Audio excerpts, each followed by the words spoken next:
Leia Healthcare, looking after you always. Proud sponsors of Real Health with Karl Henry.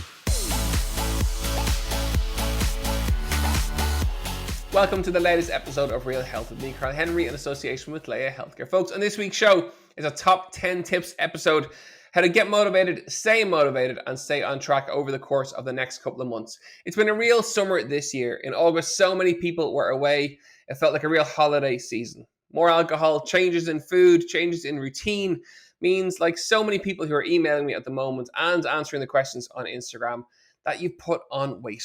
Your motivation levels are at an all-time low and you want to sort it out.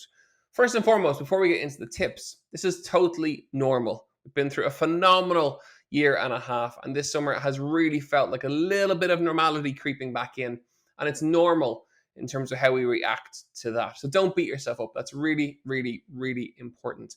As ever with these episodes, get your pen and paper out and take note of some of the tips that might work for you or may not work for you, but have a listen, implement the tips, and of course, give it a little bit of time. 1, 2, or 3 weeks following these tips will deliver absolutely massive results.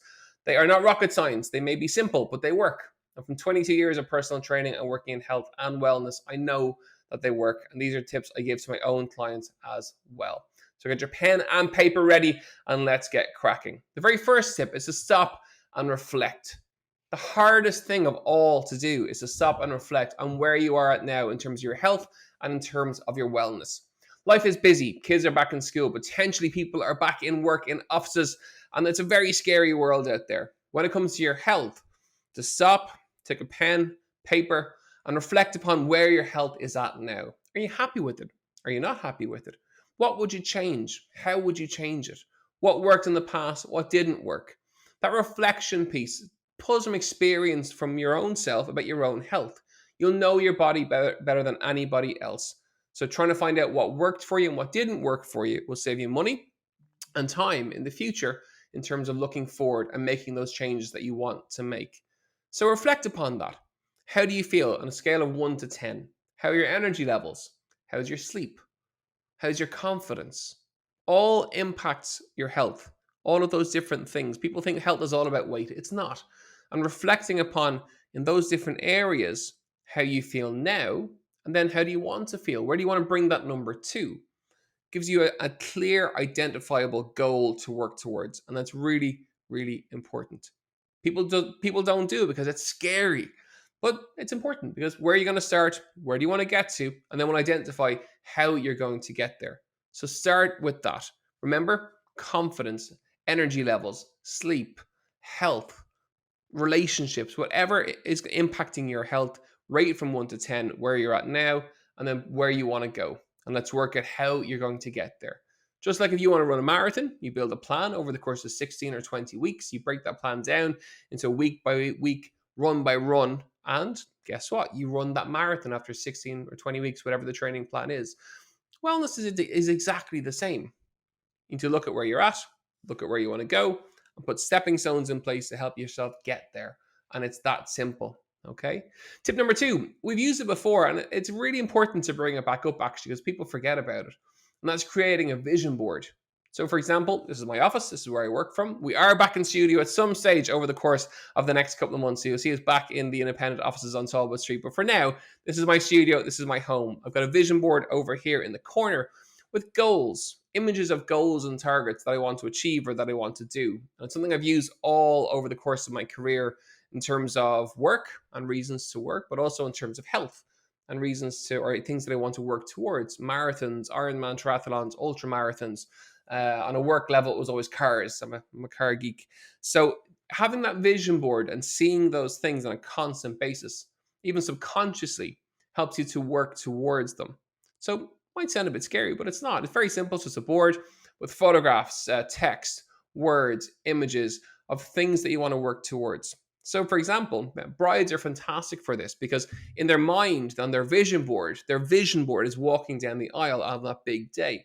Therefore, as a client, they will do absolutely everything that you ask them to do because their vision is really strong. They can see what they want to achieve. They can see the dress, and it's a vision to get into the dress. So make your own goal the very same way. If it is to run a 5K, Images of running, of park runs, if it's a time to run a 5K in, again, creating those images. It gives you a reason to be healthy, a reason to be well and stay well. And your vision board constantly changes as your goals change. So travel is becoming normal again. So it might be a holiday to work towards, it might be a trip to work towards, a communion, a confirmation, a wedding, an event, or if, like myself, you're hitting a big birthday, the big 40 in January, it might be a 40th birthday to work towards or something. But having that vision keeps you healthy. And don't hide it away. Put it somewhere you can see it, somewhere that you will see it every single day, and gives you a reason to be at your desk, to eat healthy. Maybe put it in the kitchen, put it on the fridge, wherever you need to see it, it is where you should place it. It's simple, but it's actually a little bit of fun too. Creating those images, looking for those images is a really nice way to, make health and wellness a little bit funky and a little bit cool. Tip number 3 is all about planning. If you follow me on Instagram, you will know I am big into my planning. I look at every aspect of my week and try and schedule it into my diary. Planning is important because when it comes to motivation, planning and mapping out your sessions, your food, your fridge. That's something I've done over the last kind of 2 months or so. Every Sunday, big food shop, bring it home, take out Tupperware containers, get rid of all the packaging and fill the containers and organize my fridge where everything is. It's a control thing, yes, but it's control over my food. It's control over the fridge. I know what's in there. I know what I'm going to cook, what I'm going to make, what's left in the fridge, and it actually reduces my food waste, which is really cool too. And that planning aspect is absolutely crucial. From a food perspective, one big food shop each week, stocking up the house with all the stuff that you want to eat. Get rid of all the stuff that you don't. Simple. From an exercise perspective, plan your sessions. When are they going to happen? Where are they going to happen? What are you going to do in those sessions? Now, it doesn't have to be set in stone. You can adapt them relative to how you feel. But having them in there increases the chances that they might actually happen. And also, you can schedule and plan who you might do them with. I like to exercise alone because I work with people all day, but some people love exercising with other people. So schedule it in. Who are you going to work with? The more you plan and the less you leave the chance, the greater the chance that you're going to do it, and the greater the chance that it will be an even better session. So planning is just absolutely crucial. Get a diary, get a planner. I have an old school diary. I write everything down. It can be iCal or Google Calendar or any of those. But mapping them out and planning it makes so much easier to stay motivated, to stay focused, and, well, to stay healthy as well. Tip number 4 is a funky one. It's basically filling your week full of things that you like to do and stop filling it full of things that you don't. When people try to get motivated, when people try to get back on track, they'll spend loads of money. They'll follow advice from poorly qualified instructors or people in the health area who put them on very low calorie diets. They'll fill them up with chicken and broccoli and all of those things that are trendy at the moment, which are short-term quick fixes. You'll do classes that you absolutely hate, but you pay for it because you think that it's going to make you healthy. Well, chances are it's not. It might do for a very short time frame, but actually for real life, it doesn't. So with all of our clients, we look at what they enjoy and we build their training plans and their health routines around that. So for yourself listening in, what do you like to do? And what do you hate to do when it comes to wellness and when it comes to health? Fill your diary full of stuff that you like to do and stop trying to do things that you hate. So, for example, if you don't like training in the morning time like me, I'll work every hour there is, but I don't like training really early because I just don't like it. So, therefore, I don't do it. And that, even making that decision, that conscious choice of not doing something that I don't like to do, improves my motivation and keeps me focused. All right. And it's a really simple thing to do. But remember, every offer that you see online, every gym poster that you see offering amazing results in really short time frames, it's going to be doing stuff that you don't like to do. And that is always a short term quick fix. It does not last. So you work really hard for your money. Keep it. Spend it properly. Build your wellness plan around stuff that you like to do and that stuff that you enjoy doing, and stop trying to do the opposite with stuff that you hate. Okay, number 5, very simple. It's about sleep. So we touched on it earlier, but it is the foundation and the pillar that your wellness is built on. We've done episodes on it before. We've 2 sleep episodes done that you can go back through the back catalog and have a look at. But let's just touch on some really simple pointers for it. Sleep is the foundation of wellness, of work, of mood, of mental health. it is the foundation of absolutely everything that we do. It's where our body recovers from the stress and trials of the day and of the week. It replenishes itself. It deals with all of the things that are going on. It helps the body and the mind to recover. When your sleep is impacted, everything else is impacted. So all this other motivation kind of tips and tools and wellness doesn't mean a whole lot if you're not looking at your sleep. If you really can't sleep, do see a professional. That is important. Again, have a listen back through some of the apps that we had before with the tips. But some really simple stuff is, tech-free bedroom, the hardest one, because we're all glued to our phones and our technology. We all generally sleep with them, or they're beside your bedside locker. So tech-free bedroom's the first one. No tech 30 minutes before bed. And what that is really about, you might have heard it before, it's reducing that blue light, the light from screens that impacts the brain and the stimulus that stops you from sleeping. Pull it back to old school. Take out a book, not a Kindle, a book. Read a book. Because by doing that, there's something in the texture of it that calms you down. But also, it slows down the thinking processes from the day. There's a mindful concept to reading a book that you just don't get from anything else. And the feel and the touch of it's kind of nice too. Clean space is obviously really important. If your bedroom's a mess, you're not really going to sleep well. Dark space is really important too. Caffeine, reduce the caffeine over the course of the day as the day goes on. That's an obvious one. And big meals, avoid big meals late at night, because if you have a big meal late at night, your body's working to process that food as you're trying to go to sleep, and that is never fun in terms of sleep quality. All right, you can use trackers if you want, but generally you'll know if you wake up exhausted, you're not sleeping well. If you wake up tired but ready to start the day, that's about right, actually.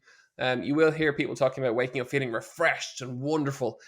I haven't felt like that for many a year. I'm not sure many people have either. So a little bit tired when you wake up is normal, but you should be waking up over the course of the next kind of 30 minutes after waking, feeling ready to start the day. That's really, really important. So deep breath for a sec. Let's have a quick recap. 1, stop and reflect. 2, get your vision board. 3, planning, mapping things out. I do it on a Sunday. You can do it whatever day suits you. Number 4, fill your diary full of things you like and stop trying to do things that you hate. And number 5 is looking at sleep. And as ever, you're listening to Real Health with me, Karl Henry, in association with Leia Healthcare. So let's plow on. We've 5 very simple tips done. They will work. As I said, try them for a couple of weeks and see what happens. Number 6 is about reviewing and setting targets on a consistent basis. So try your new plan for a week. Then sit down with your diary, sit down with your pen and review it.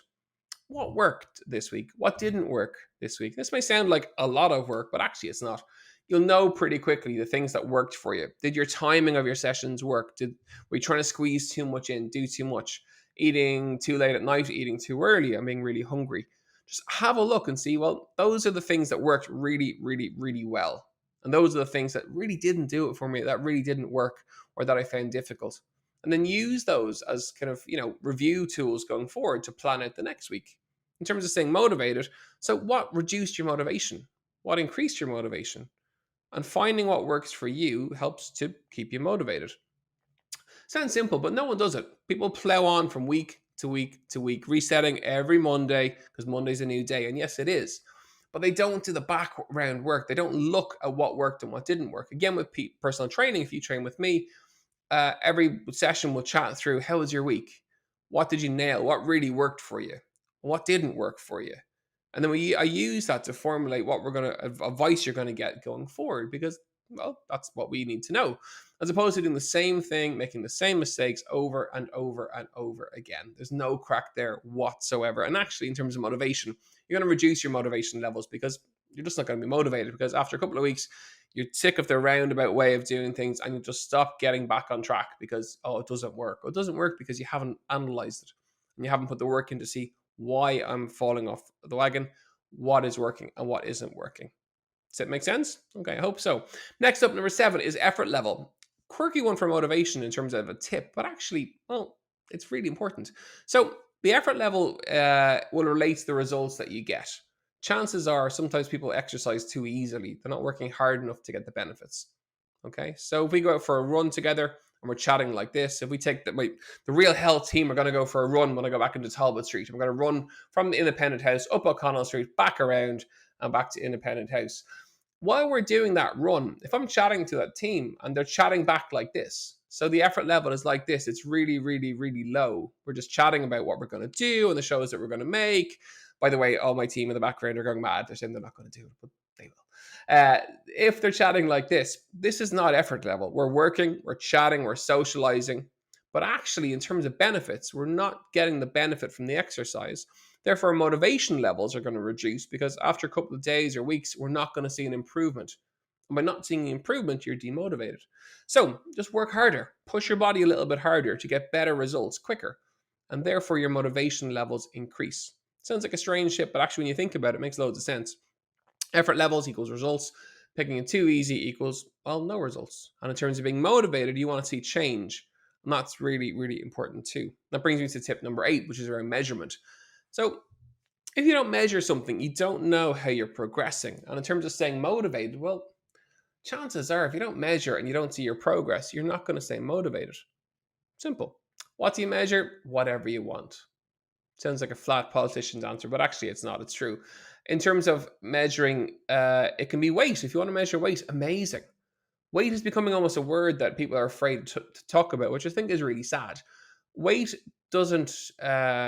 Weight is important in terms of muscle and fat mass because by carrying too much body fat, you put yourself at a higher risk of, well, everything. Simple.